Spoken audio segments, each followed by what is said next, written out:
Hello friends, एक बार फिर से आप सबका मैथ एकेडमी में स्वागत है। दोस्तों, आज करने वाले हैं हम मैथ के प्रैक्टिस करने वाले हैं, जहां पर 20 क्वेश्चन कराने वाले हैं। ये 20 क्वेश्चन जो है पूरे नवोदय बेस्ड क्वेश्चन है और इस तरह के क्वेश्चन एग्जाम में पूछे जाते हैं, तो काफ़ी इंपॉर्टेंट है उन सभी बच्चों के लिए जो नवोदय की तैयारी कर रहे हैं।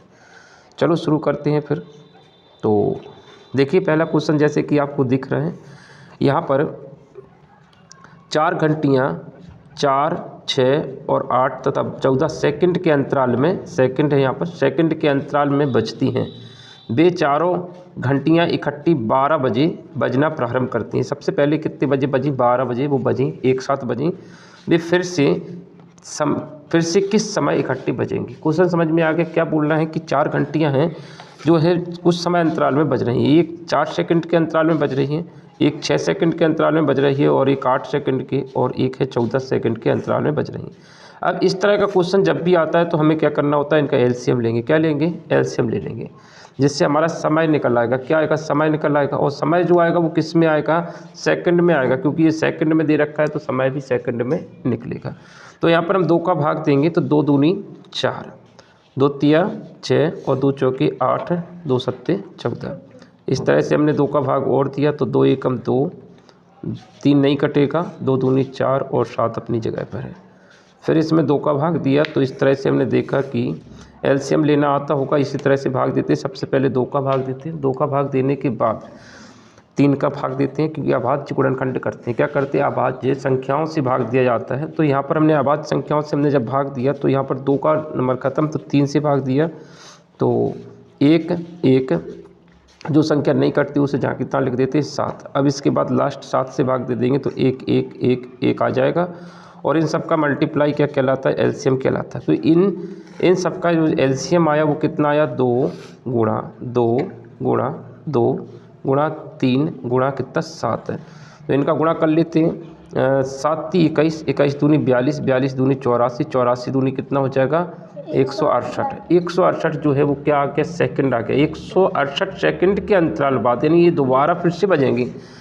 168 जैसी सेकंड होंगी, ये जो घंटियाँ थी चारों की चारें फिर से एक साथ बजेंगी। फिर 168 सेकंड के अंतराल में इस तरह से दोबारा एक साथ बजेंगी। ठीक है। अब 168 सेकंड है, इसको मिनट में बदलना है। किस में बदलना है? मिनट में बदलना है। तो अगर हमें इसको मिनट में बदलना है तो क्या करते हैं? हम इसमें सेकंड को मिनट में बदलने के लिए हमें भाग देना होगा। 168 में किसका भाग देना होगा? 60 का।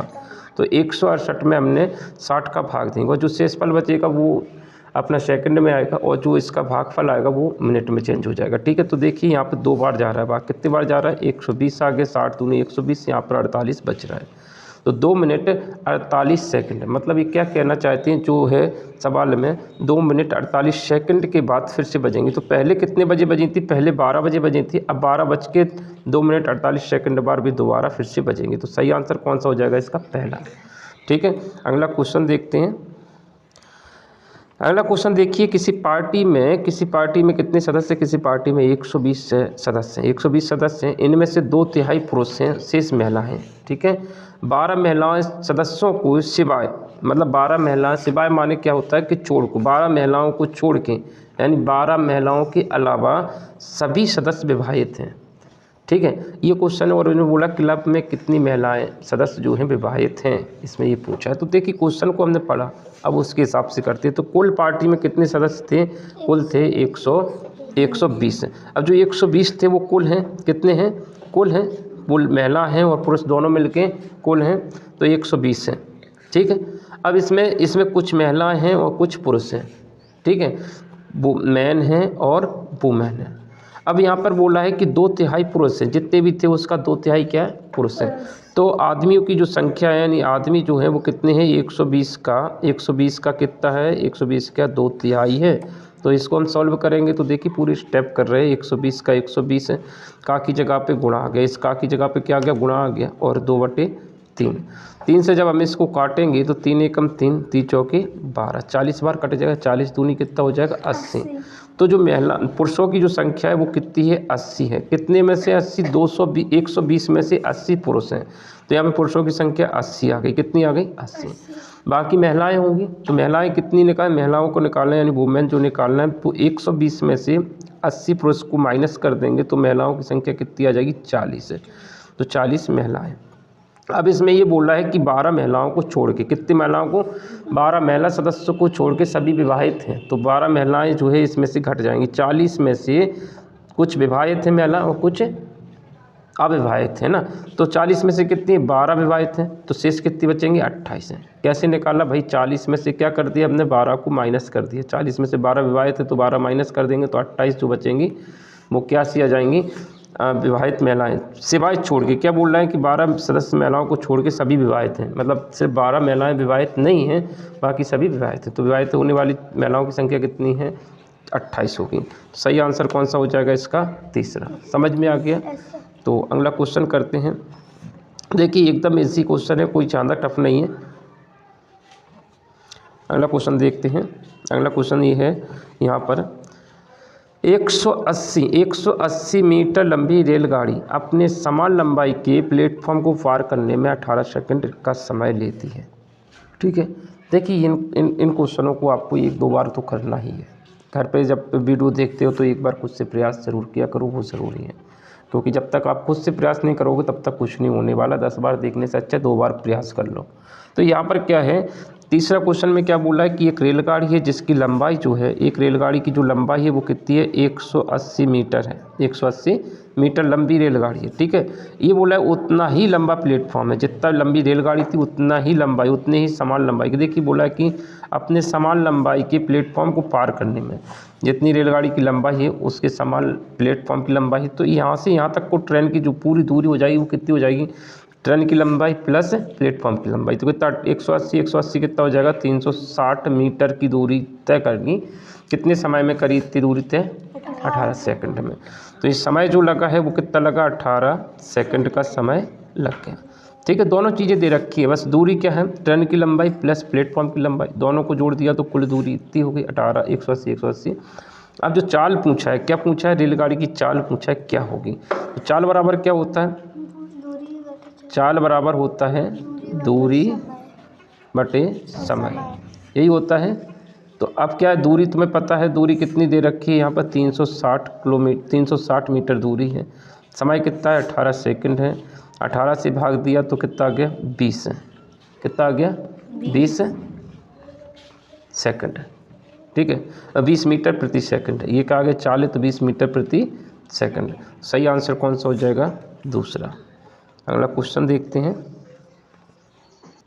यहाँ पर देखिए अगला क्वेश्चन जो है राज और प्रेम का है। राज और प्रेम क्रमशः 3 किलोमीटर प्रति घंटा और 2 किलोमीटर प्रति घंटे की गति से विपरीत दिशा में चल रहे हैं। विपरीत दिशा में चल रहे हैं। देखिए जब दो लोग चलते हैं, दो लोग चलते हैं, विपरीत दिशा में चल रहा है, ये इधर को चल रहा है और ये इधर को चल रहा है, तो हमें सापेक्ष चाल लेने रहती है। देखिए राम की चाल जो है वो, राज की चाल 3 किलोमीटर प्रति घंटा है। ठीक है, वो किधर को चल रहा है, इधर को चल रहा है, इस तरफ को। ठीक है, और जो प्रेम है, प्रेम की जो चाल है वो कितनी है, 2 किलोमीटर प्रति घंटा, 2 किलोमीटर प्रति घंटा। अब अगर ये एक साथ चलेंगे तो ये 1 घंटा में 3 किलोमीटर इधर चला जाएगा, 1 घंटा में ये 2 किलोमीटर इधर चला जाएगा उसी 1 घंटे में, क्योंकि एक साथ चल रहे हैं। तो सापेक्ष चाल क्या हो जाएगी, जुड़ जाएगी। सापेक्ष चाल क्या हो जाएगी, जोड़ना पड़ेगा। ठीक है, 3 + 2। अगर जी एक ही दिशा में चलते तो ये चाल क्या हो जाती, घट जाती। सापेक्ष चाल में विपरीत दिशा में चलती हैं, विपरीत दिशा में चल रही है तो क्या हो जाएगी, चाल को जोड़ देंगे। तो यहाँ पे विपरीत दिशा में चाल जुड़ जाती है, और समान दिशा में चले तो चाल घट जाती है, समान दिशा में चले तो घटाती है। तो इसकी ध्यान रखना, ये चाल के सापेक्ष चाल का है कि जब दो लोग हैं, दो लोग एक दूसरे की तरफ आ रहे हैं तो एक दूसरे से विपरीत जा रहे हैं, एक दूसरे से विपरीत जा रहे हैं तो क्या जाएगी, चाल जुड़ जाएगी। और एक ही दिशा में चल रहे हैं तो चाल घट जाएगी। ठीक है, ये चीज़ याद रखना। तो ये बोल रहा है कि दोनों लोग विपरीत चल रहे हैं। दोनों लोग कैसे चल रहे हैं, एक इधर को जा रहा है, एक इधर को जा रहा है, तो सापेक्ष चाल कितनी हो गई, 3 × 2 = 5 किलोमीटर प्रति घंटा। 1 घंटे में 5 किलोमीटर की डिस्टेंस कवर होगी। तो इन्होंने बोला कि 2 घंटे बाद एक दूसरे से कितनी दूरी पर होंगे। तो 1 घंटा में 5 है तो 2 घंटा में कितना होगा, सिंपल है, 2 घंटा में कितना होगा, या दूरी बराबर तुम्हें पता है ना, दूरी बराबर क्या होता है, चाल गुणा समय, ये पता है ना। तो चाल कितना है, 5 किलोमीटर प्रति घंटा, और समय कितना लगा, 2 घंटा। तो 2 घंटा में तय की गई दूरी कितनी होगी, 10 किलोमीटर। तो सही आंसर कौन सा हो जाएगा, पहला। ठीक है, अगला क्वेश्चन, वह बड़ी से बड़ी संख्या कौन सी है जिससे ये 1657 और 2037 को भाग देने पर क्रमशः 6 और 7 शेष बचे। बड़ी से बड़ी, जब भी बड़ी से बड़ी का ख्याल आए तो बड़ी से बड़ी को बोलते हैं HCF। क्या बोलते हैं? HCF निकालने की बात कह रहे हैं। तो HCF किस किस का निकालना है? एक तो है 1657 और एक है तुम्हारा कितना 2037। इन दो संख्याओं का HCF निकालना है। अब इन दोनों के शेषफल बच रहे हैं। ये जो 1657 है उसका शेषफल 6 बच रहा है और जो 2037 है उसका शेषफल 5 बच रहा है। तो HCF निकालने से पहले हम इन दोनों शेषफल को इसमें से घटा देंगे। तो घटाएंगे तो कितना आएगा? 106 घट रहा है। किस में से? इसमें से 6 घट रहा है तो 151 आ रहा है। कितना आ रहा है? 1651। ठीक है। और इसमें से कितना घटना है? 5 घटना है तो उसका कितना बचेगा? 2032 बचेगा। ठीक है। अब इन दोनों का HCF निकालना है। हमें किनका निकालना है? इन दोनों का HCF निकालना है। तो HCF में भाग विधि से निकालेंगे। किससे निकालेंगे? भाग विधि से। भाग विधि काफ़ी आसान होती है क्योंकि बड़ी बड़ी संख्याएं होती हैं तो भाग विधि सरल रहती है। भाग विधि से कर रहे हैं। क्या करते हैं? भाग विधि में बड़ी संख्या में छोटी संख्या से भाग देते हैं। तो इन दोनों में बड़ी संख्या कौन सी है? 2032। तो 2032 में हमने किससे भाग दिया? 151 से भाग दिया। एक बार जाएगा, 2 बार में तो जानना हो जाएगा। एक बार जाएगा तो यहाँ पर कितना आएगा? 1651 आ गया। दोनों को घटाएंगे तो 1 बच गया। यहाँ पर कितना बच रहे हैं? 13 में से 8 जाए, 13 में से 5 गया, 8 बच गया। एक हासिल यानी 3 बच गया। ठीक है। 381 बच गया। और जो शेषफल बचा है उसमें उससे भाग देना है। किससे भाग देना है? शेषफल से भाग देना है। किसमें? जिस पहले दे रहे थे तो 1651 में देंगे। ठीक है। समझ आ गया? क्या करते हैं? पहले हमने भाग इससे दिया, इसका जो शेषफल आया फिर इसका हम इसमें भाग दे देते हैं उल्टा। ठीक है। ये भाग विधि है, इसी तरह से करते हैं। चलो हम थोड़ा सा इसको और कर लेते हैं आगे। कितने बार जाएगा? 4 बार। कितने बार जा रहा है? 4 बार। 4 एकम 4 आता है ना, पहाड़ा बनाना आता है। 381 का 4 बार पहाड़ा बनाना है। तो 381 का 4 बार पहाड़ा बनाना है तो इसमें 4 का गुणा कर देंगे। 4 एकम 4, 4 4 अट्ठे 32, 4 तिया 12, 12 और 3 कितना हो गया? 15। तो कितना हो गया? 1524 है। इनको घटाएंगे तो यहाँ पर 7 में लिख गया। यहाँ पर एक हासिल आएगा तो 2 बचेगा, यहाँ पर 1 बचेगा। 127 बचेगा। अब जो इसका शेषफल आया हम किस में भाग देंगे? 127 से 381 में भाग देंगे। जो भी पहले दिया था इसी में भाग देंगे। ठीक है। जो भी आएगा आंसर, फाइनल आंसर वो कहलाएगा जो शेषफल को 0 लेके आएगा। तो अब कितने बार जा रहा है भाग? देखिए 3 बार जा रहा है। कितने बार जा रहा है? 3 बार। 127 का 3 बार पहाड़ा पढ़ेंगे तो 3 का गुणा करेंगे तो ये 3 से 30 21, 3 दूनी 6, 2 8, 3 एकम 3, 381 आ गया 3 बार पहाड़ा पढ़ने पर 127 का। तो शेषफल 0 लेके कौन आया? 127। तो हमारा जो आंसर है HCF जो है वो भी कितना है? 127 ही है। ठीक है। सही आंसर कौन सा हो गया तुम्हारा? ऑप्शन देख लेते हैं। 127 यानी तीसरा आंसर एकदम सही है। ठीक। अगला क्वेश्चन देखते हैं। एक परीक्षा में रोहन ने सुरेश से 15 अंक अधिक प्राप्त किए। ठीक है। क्या बोलना है? रोहन ने सुरेश से। तो यहाँ पे लिख लेते रोहन, यहाँ पे क्या लिख ले? रोहन और बराबर में लिख लो सुरेश। अब यहाँ पर देखिए जब भी अधिक पाया है तो अधिक किससे? रोहन ने किससे अधिक पाया? सुरेश से। अधिक पाया तो सुरेश प्लस करेंगे और कम पाया होता तो माइनस है।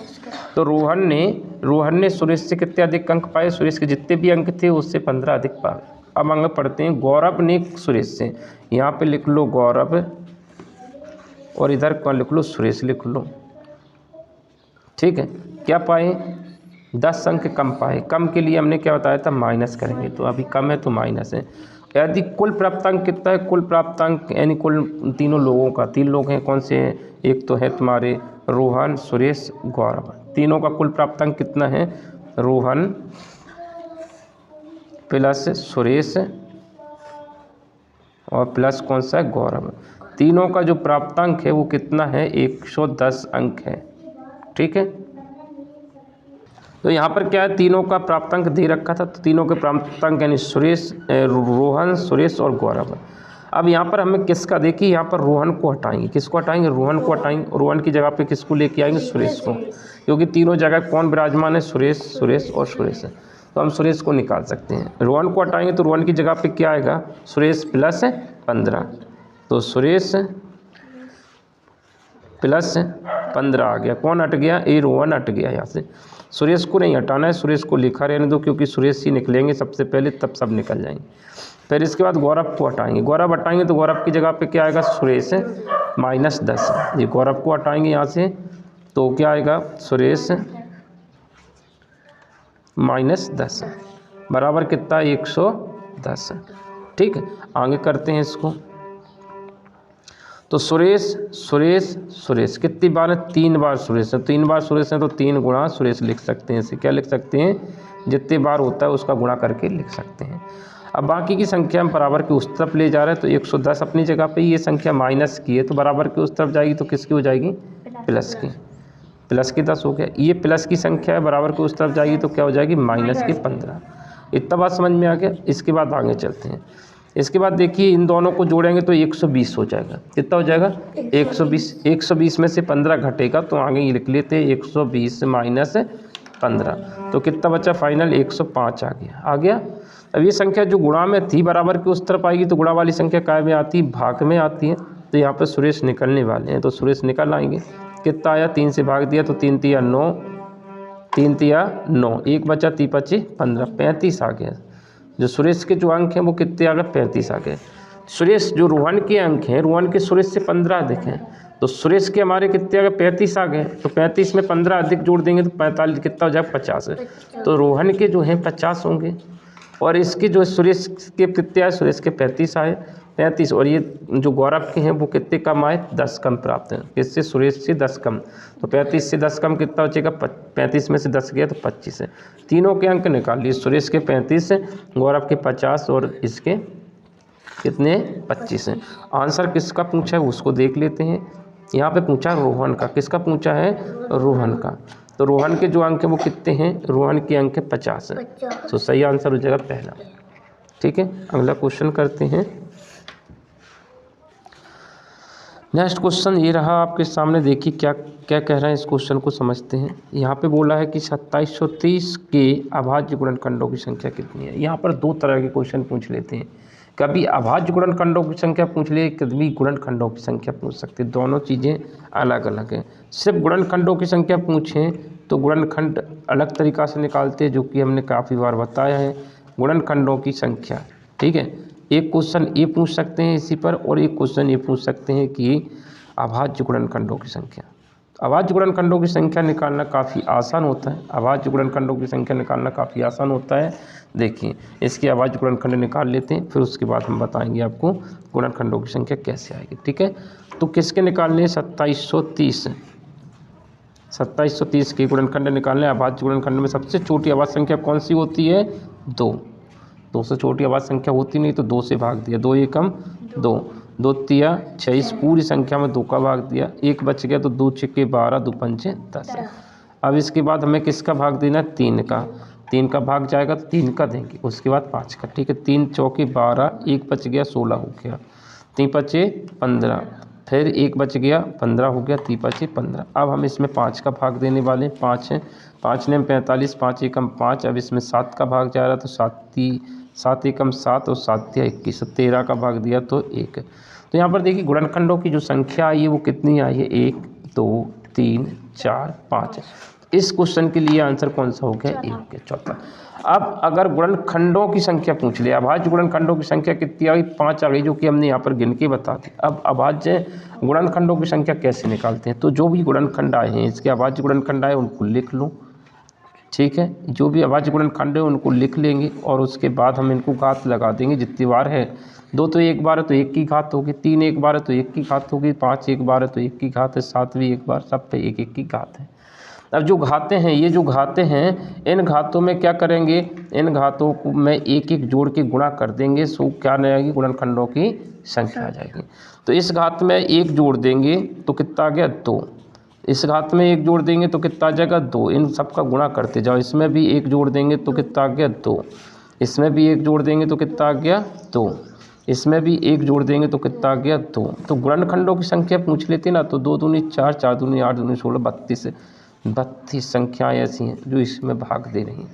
तो यहाँ पे गुणनखंडों की संख्या 32 होती है इसकी, और अभाज्य गुणनखंडों की संख्या मात्र 5 है।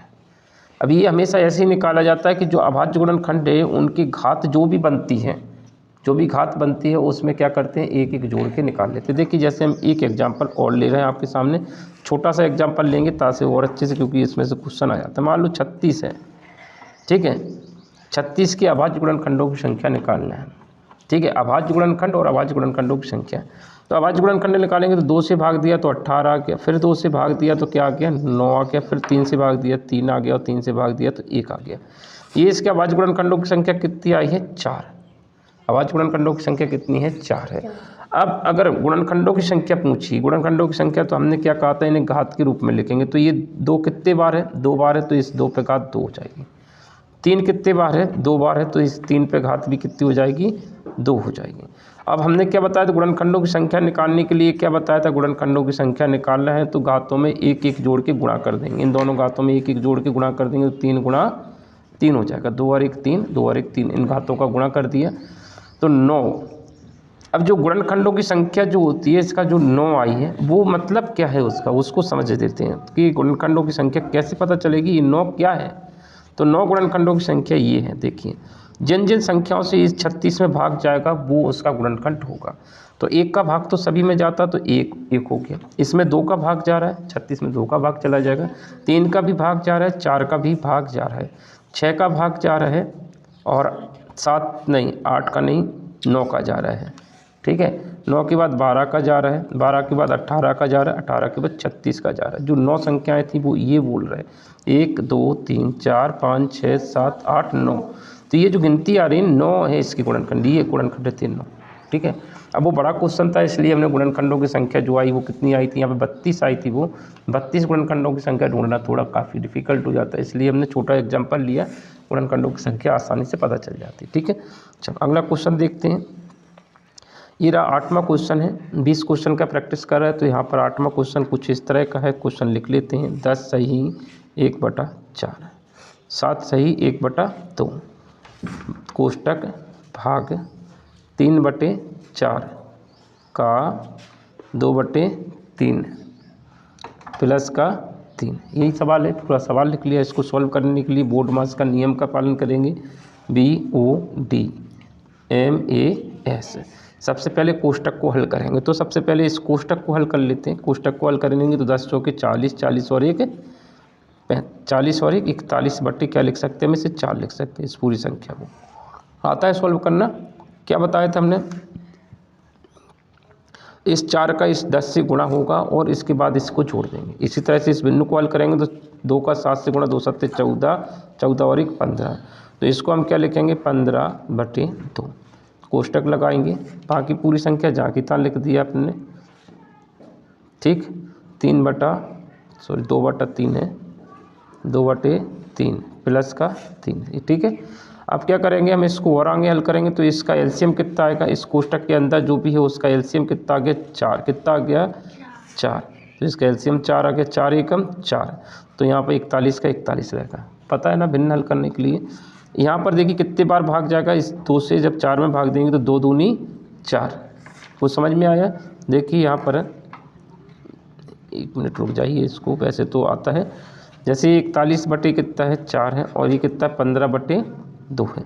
इसे हल करने के लिए हमें क्या लेना है, एलसीएम लिया, कितना लिया, एलसीएम कितना है 4, तो यहाँ पर तो 4 पहले ही से हैं, यहाँ पे 4 लाने के लिए हमें 2 का गुणा करना पड़ेगा, क्योंकि हमें एलसीएम जो भिन्नों को हल करते हैं उसका नीचे जो हार होता है वो एक जैसा होना अनिवार्य है। तो इस तरह से हमने देखा कि क्या हो रहा है कि चाहे 41 का 41 जहाँ की तहाँ है, लेकिन ये कितना हो जाएगा 30 हो जाएगा, कितना हो जाएगा 30 है। तो यहाँ पर हम क्या लिखेंगे, 41 में से 30 घटेगा तो 11 कितना आंसर आया 4 है। इस पूरे कोष्टक का आंसर कितना है 11/4, ठीक है।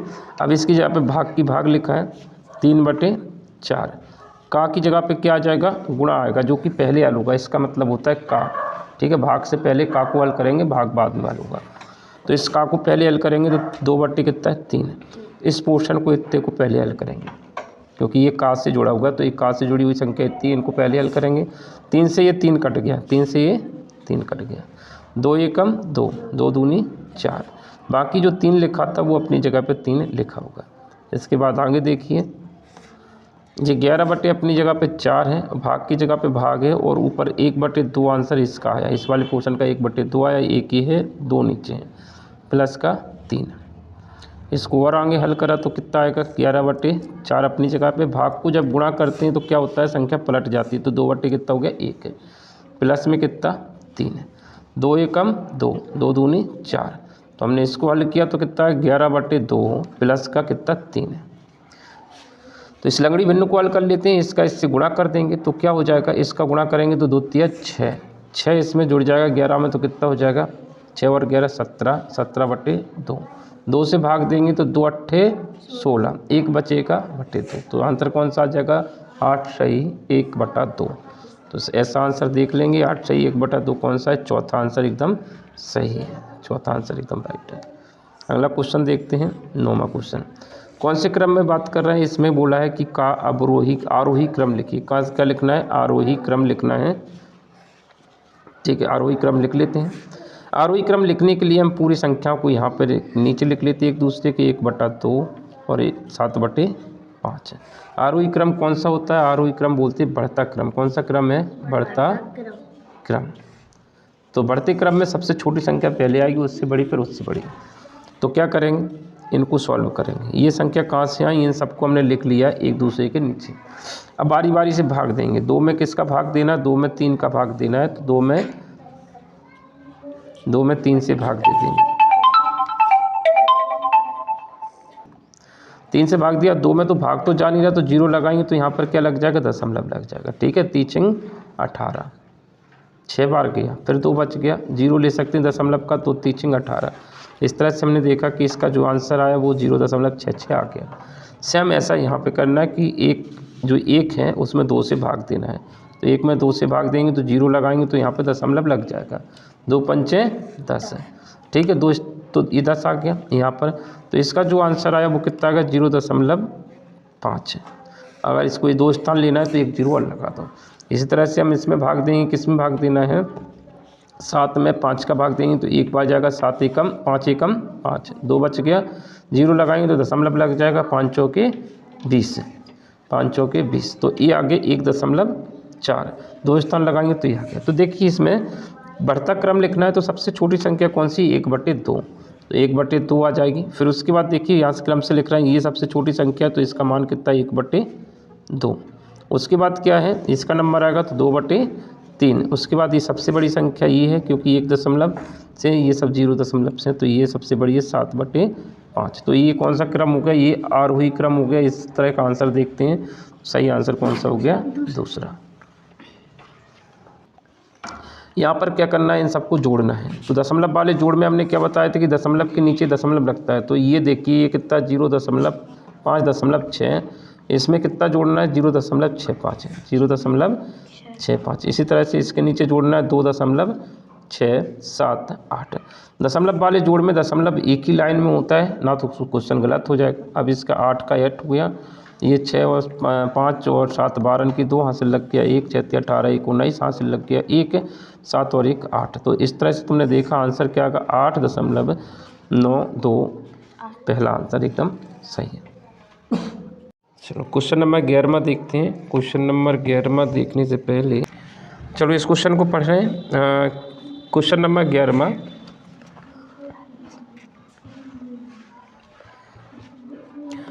संख्या 7,25,670 को निकटतम हज़ार में किस प्रकार लिखा जाएगा। हज़ार के निकटतम लिखना है, कभी निकटतम हज़ार में, कभी सैकड़ा में, कभी इकाई में, इस तरह से फॉर्म में लिखा जाता है। तो ध्यान से देखना। अब हम पहले नंबर लिख लें, उसके बाद बताएंगे तुम्हें। ये नंबर लिखा होगा 7,25,670, ठीक। अब इसमें इकाई, ढाई, सैकड़ा, हज़ार, हज़ार वाला ब्लॉक कितना है, ठीक है, इसमें परिवर्तन होगा। अभी जो संख्या है 5,670, ये 5,000 के पास में है कि 6,000 के पास में, बताइए किसके पास में, 5,667 किसके पास में है, तो ये किसके पास में, 6,000 के पास में। कैसे पता चला, बीच वाली संख्या से, क्योंकि इसके बीचों बीच क्या होगी, 5.5, 6,000 और 5,000 के बीच में कौन सी संख्या होगी? 5,500 की संख्या होगी, जो कि एकदम बीच में होगी। अगर इससे इधर चले जाएंगे तो 6,000 के पास, अब ये 5,500 से तो ज़्यादा है, तो ये किसके निकट पहुंच गई है? 6,000 के पहुंच गई है। बाकी संख्या जहाँ कितना रहेगी। अब इसमें 1000 में पूछा था तो कौन सा आंसर आ जाएगा? 7,26,000 हो जाएगा। 25 की जगह पे कितना हो जाएगा? 26,000। तो सही आंसर क्या हो जाएगा? क्योंकि ये जो संख्या थी जो पुस्तक में मेरी वो 6,000 के पास में, तो सही आंसर हो जाएगा तीसरा। ठीक है, तीसरा आंसर एकदम सही है। क्वेश्चन नंबर अगला देखते हैं। यदि संख्या 96,750 में अंक 7 और 6 अपना स्थान बदल लें, तो इस संख्या को लिख लेते हैं 96,750 में। इसमें कौन कौन से स्थान अंक पलट रहे हैं? तो इसमें ये बोल रहे हैं कि ये अपने अंक स्थान पलट लें, तो क्या बन जाएगा? ये 7 इधर आ जाएगा और 6 इधर चला जाएगा। तो यहाँ पर क्या है, ये आपस में स्थान बदल रहे हैं, तो क्या बन जाएगा? 9, 7, 6 इनने आपस में स्थान बदल लिया, 6 और 7 ने स्थान बदल लिया। बाकी इतनी संख्या जहाँ कितना है, इन दोनों जो नई संख्या है मूल संख्या से इनके बीच का अंतर क्या है? तो नई संख्या कौन सी बन गई? ये नई संख्या है, ये मूल संख्या थी, इसके बीच का अंतर है, तो इसको इसके नीचे लिख लेते हैं। 9, 6, 7, 5, 0 इनके बीच का अंतर कितना है? अंतर माने होता है घटाना, तो 0, 0, 16 मानना पड़ेगा। 16 में से 7 जाएगा तो 9 बचेगा, तो ये 900 का अंतर आ गया। कितना आ गया? सही आंसर आ जाएगा दूसरा वाला। ठीक है, तो कभी कभी इस तरह के क्वेश्चन आ जाते हैं कि 2 अंक आपस में स्थान पलट लेते हैं, फिर उनके बीच का अंतर या योगफल पूछ सकते हैं। तो जैसा क्वेश्चन पूछा है वैसा ही आंसर देना है। अगला क्वेश्चन की तरफ चलते हैं।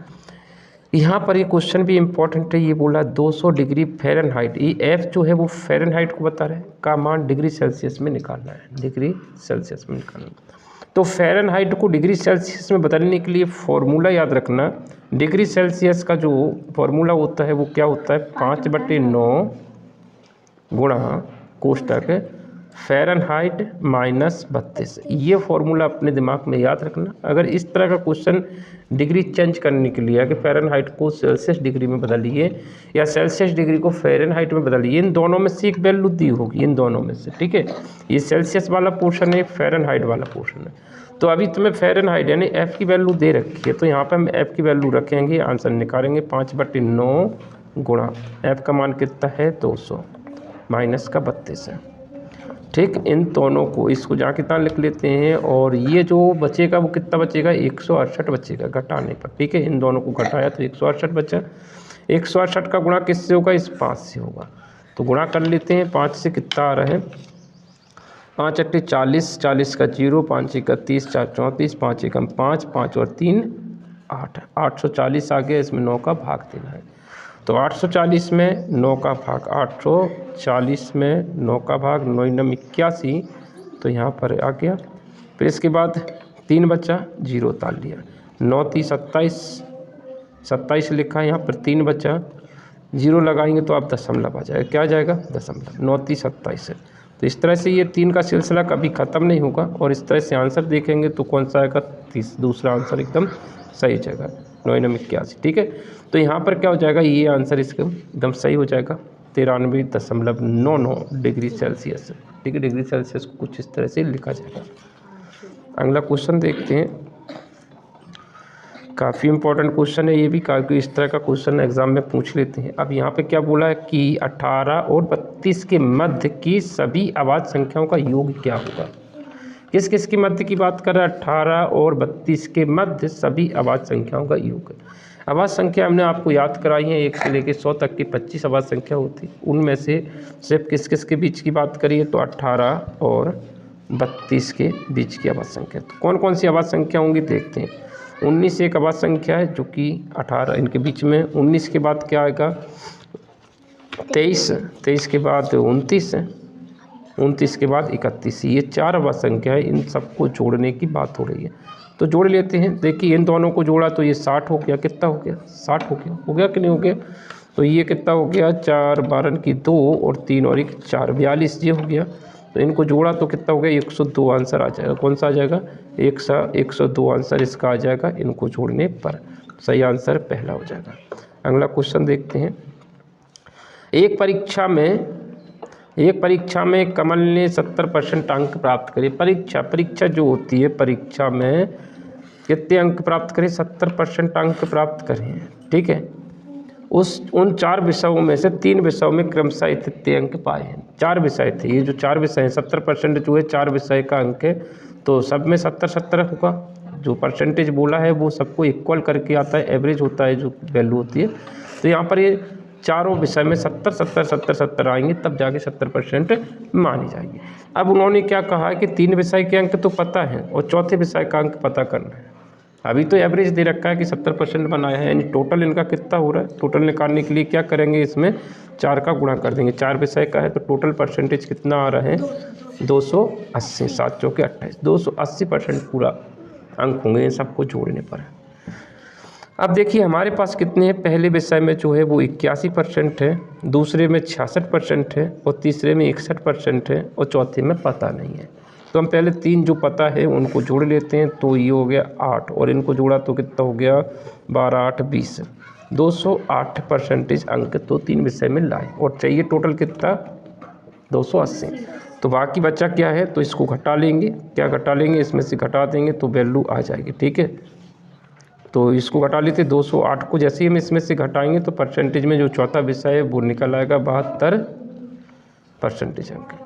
सही आंसर आ जाएगा। क्वेश्चन नंबर 16 देखते हैं। सौरभ ने संगीत वाद्य माने संगीत का जो बजाने का वाद्य यंत्र होता है, हरीश को 20% लाभ पर बेच दिया। हरीश ने इसे गिरीश को 40% लाभ पर बेच दिया। यदि गिरीश ने इसका मूल्य इतना रुपया दिया तो सौरभ ने इसे कितने में खरीदा होगा? सौरभ का पता नहीं है तो सौरभ ने मान लो X रुपया में खरीदा होगा। ठीक है, सौरभ ने X में खरीदा, ये सौरभ है। ठीक है, सौरभ ने 20% लाभ पर किसे बेच दिया? हरीश को बेच दिया। जो X में खरीदा था 20% लाभ में बेच दिया, यानी लाभ यानी 100 से ऊपर बेच दिया। ठीक है, लाभ यानी हमने क्या बताया था, जो भी था 100 से ऊपर बेच देंगे तो लाभ हो जाएगा। तो 100 से ऊपर कितना? 120% में बेचा। ठीक है, तो जो इसने बेचा तो किसको बेचा? हरीश ने। हरीश ने कितने में खरीदा इसे? हरीश ने खरीद लिया इसे X का 120% में, 20% लाभ पर खरीदा। किसने? इसने 20% लाभ पर बेचा तो इसने इतने में खरीदा। ठीक है, इसकी वैल्यू को जो है इसने तीसरे इंसान को बेच दिया, इसने इतने में खरीदा। इसने 40% लाभ पर और अन्य व्यक्ति को बेच दिया, तो 40% लाभ पर बेच दिया, यानी इसकी जो वैल्यू है X का माने गुणा 120%। ठीक है, का माने गुणा। अब 40% लाभ है यानी 100 से फिर ऊपर चला गया तो 140% में बेच दिया। तो इसने किसको बेचा था? इसने बेचा गिरीश को। गिरीश ने कितने में खरीदा? इतने रुपया देकर खरीदा। ठीक है, गिरीश ने इतने में खरीदा। तो फाइनल ये पहुँचे हैं कि गिरीश ने तो इतना रुपया दिया, तो ये वैल्यू इसके बराबर है ना। 2 बार लाभ पर बेचा, अगर हानि पे बेचा होता तो माइनस कर देते 100 से, और प्लस है तो लाभ है तो प्लस 100 से करेंगे। ठीक है, तो हमने X में खरीदा था, एक बार लाख 20% कमाया तो 20% निकाला, 120% हो गया। तो ये पहले किसका आ गया? ये हरीश का आ गया।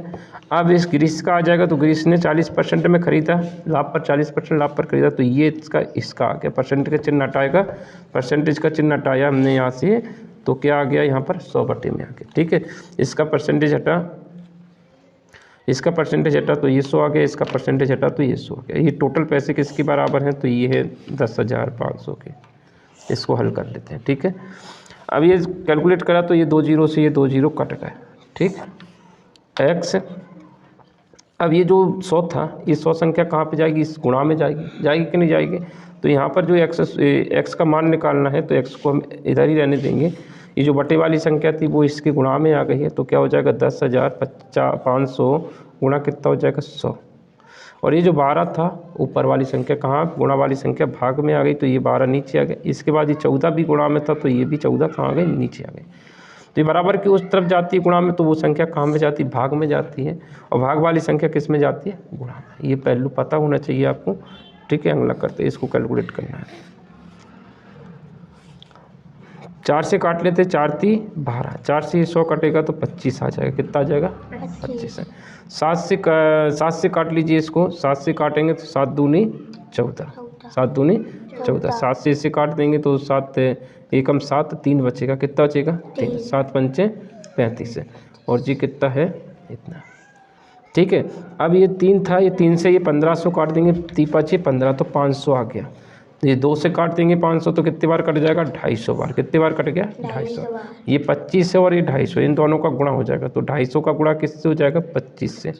तो 25 का 25 से गुणा जो होता है वो 625 होता है। कितना होता है? 625। एक जीरो ये लगा देंगे तो कितना आ गया? 6250 है। सही आंसर। कैलकुलेशन काटना तुम्हें आना चाहिए, ठीक है, और तो नहीं बताना इसको। एक बार समझ में आ गया, ठीक है। तो सही आंसर कौन सा हो जाएगा? सही आंसर हो जाएगा 6250 आंसर, जो कि कौन सा हो जाएगा? पहला। देखते हैं अगला क्वेश्चन जो है वो इस तरह से है। स्कूटी पर सवार एक व्यक्ति 5 मीटर प्रति सेकंड की चाल से 3 घंटा 20 मिनट में कितने किलोमीटर की दूरी तय करेगा? तो किलोमीटर की दूरी तय करेगा। वैल्यू किस में निकालना है? किलोमीटर में। और यहाँ पे जो चाल दे रखी वो किस में दे रखी? मीटर में। भैया समस्या तो बहुत बड़ी है। तो चाल बराबर दूरी बराबर लिखना है। किसके बराबर लिखना है? दूरी बराबर होता है चाल गुणा समय, यही होता है। अब चाल भैया ये किस में दे रखी? मीटर प्रति सेकंड, और मीटर प्रति सेकंड को किलोमीटर में बदलना है तो 18/5 का गुणा कर देना है। तो ये वैल्यू हुई किलोमीटर प्रति सेकंड। अब ये देखिए, ये दे रखा है घंटे में 3 घंटा 20 मिनट। 20 मिनट जो है मिनट को घंटे में बदलना है तो 60 का भाग देंगे। तो ये हो गया समय किसमें? पूरा समय घंटे में आ गया, ठीक है। 3 सही 20/60। ये जो 20 है ना वो मिनट में था, इसलिए उसको घंटे में चेंज कर दिया, ठीक। तो जैसे हम इसको सॉल्व करेंगे तो कुछ काटना पड़ेगा। 20 एकम 20, 20 तिया 60, 5 से 5 कटी। अब देखिए यहाँ पे बच गए 18 और यहाँ पे आ गया 3 सही 1/3। अब इसका गुणा करेंगे, 3 तिया 9, 9 और 1 10, तो कितना हो जाएगा? 18 गुणा 10/3। 3 से ये कट जाएगा, 3 एकम 3 3 18 और 6 और 10 का गुणा हो जाएगा। तो 6 और 10 का गुणा 60, क्या हो जाएगा? 60 किलोमीटर की दूरी तय करेगा इतनी चाल से। तो सही आंसर कौन सा हो जाएगा? तीसरा आंसर एकदम सही होगा, 60 किलोमीटर। सर हमने भी सेम अगला क्वेश्चन, अगला क्वेश्चन जो दे रखा है देखिए, एक घन के विकर्ण की माप दे रखी है। घन किस तरह का होता है? देखो भैया आज हम घन तुम्हें सिखाएं। घन कहाँ पे छुपा है? यहाँ पर छुपा है। तो यहाँ से घन को ढूंढ लेते हैं, घन चेहरा, ठीक है। तो यहाँ से एक घन बना लेते हैं, ये बन गया, एक घन बन गया, ठीक है। ये घन है, ठीक। इसके जो विकर्ण होते हैं वो कोनों की माप होती है। जैसे इस कोने को इस कोने से मिलाती है तो ये क्या हो गया? विकर्ण हो गया। घन की जो तीनों माप होती है वो समान होती हैं, ठीक है। तो घन की तीनों भुजाएं कैसी होती हैं? एक जैसी होती है। तो घन का जो विकर्ण का जो फॉर्मूला होता है, जिसे हम सूत्र कहें, तो घन का विकर्ण बराबर होता है भुजा गुणा √3। ये होता है, ये फॉर्मूला होता है, ठीक है। यहाँ पे घन के विकर्ण की माप, जो घन का विकर्ण जो दे रखा है वो क्या दे रखा है? देखो इसको सोल्व करते, ठीक है। यहाँ पर घन का विकर्ण कितना दे रखा है? 4√3 ये दे रखा है, ठीक है। अब जो घन के विकर्ण का जो फॉर्मूला है, अब हम यहाँ पे घन के विकर्ण का फॉर्मूला रखने वाला है। इसको हटाएंगे। घन के विकर्ण का फॉर्मूला क्या होता है? भुजा √3। तो भुजा √3 ये किसके बराबर है? ये वैल्यू तुम्हें दे रखी है किसके? 4√3 के। √3 से √3 कट जाएगा। कौन सा कट जाएगा? ये गुणा वाली संख्या भाग में जाएगी तो ये कट जाएगा √3। तो भुजा की माप आ गई कितनी? भुजा कितनी आ गई है? तो भुजा आ गई है 4 है। तो घन की सभी भुजाएं बराबर होती है। ये भी 4 है, ये भी 4 है और ये भी 4 है। आयतन पूछा है, क्या पूछा है? देखो आयतन पूछा है, ये पूछा है कि घन का आयतन कितना होगा। तो घन का आयतन बराबर क्या होता है? घन का आयतन, याद रख लेना, ये फॉर्मूला होता है घन का आयतन का। घन या घन आपका क्या? लंबाई गुणा चौड़ाई गुणा ऊंचाई। अब घन में तो लंबाई चौड़ाई ऊंचाई सब बराबर होती हैं, तो क्या हो जाएगा? 4 गुणा 4 इसकी 4 4 4 निकालिए, 4 चौके 16, 16 चौके 64, तो कितना का? 64 घन सेंटीमीटर। हाँ ठीक है, घन सेंटीमीटर, ठीक है। तो सही आंसर आ गया 64 घन सेंटीमीटर। चौथा आंसर एकदम सही है। अगला क्वेश्चन देखते हैं। बहुत ही सरल क्वेश्चन है। वर्ग का परिमाप दे रखा है। वर्ग का परिमाप क्या होता है? वर्ग के परिमाप का सूत्र जो होता है वो तो 4 गुणा भुजा। क्या होता है वर्ग का परिमाप? कितना होता है? 4 गुणा भुजा, जो कि कितना दे रखा है? 164 दे रखा है। ठीक, डायरेक्ट हमने वर्ग के परिमाप का सूत्र रखा। वर्ग का जो होता है वो कुछ इस तरह का होता है। वर्ग की सभी भुजाएं कैसी होती? बराबर होती हैं। ठीक है, तो भुजा सभी बराबर होंगी, इसलिए चारों भुजाएं बराबर, इसलिए 4 इंटू भुजा क्या कहलाता है? वर्ग का परिमाप। गुणा वाली संख्या कहाँ पे जाएगी? गुणा वाली संख्या कहाँ जाती भैया बताइए मुझे? भाग में। तो ये 4 आ गया, यहाँ पे 4 से काटा, 4 चौके 16, 4 एकम 4, तो सारी भुजाएं 41 की आ गई। 41 41 41 41। क्या पूछा है? क्षेत्रफल पूछा है। तो वर्ग का क्षेत्रफल क्या होता है? ठीक है, वर्ग का क्षेत्रफल जो होता है वो वर्ग का क्षेत्रफल या तो भुजा का स्क्वायर लिखिए या फिर क्या करिए? लंबाई गुणा चौड़ाई। तो लंबाई भी 41 है और चौड़ाई भी 41 है। इन दोनों का गुणा कर देंगे, सीधा आंसर आ जाएगा। तो कौन सा आंसर आ जाएगा इसमें से? दूसरा। ठीक है, तो 1681 क्या आ जाएगा? इसका गुणा करने के बाद आंसर आ जाएगा। क्षेत्रफल वर्ग में मापा जाता है तो वर्ग सेंटीमीटर में आंसर। कभी कभी क्या होता है, ये यूनिट को एक जैसे ऑप्शन दे देते हैं, यूनिट चेंज हो जाती है। घन सेंटीमीटर दे दिया, वर्ग सेंटीमीटर दे दिया। तो घन सेंटीमीटर आयतन में होता है, वर्ग सेंटीमीटर किस में होता है?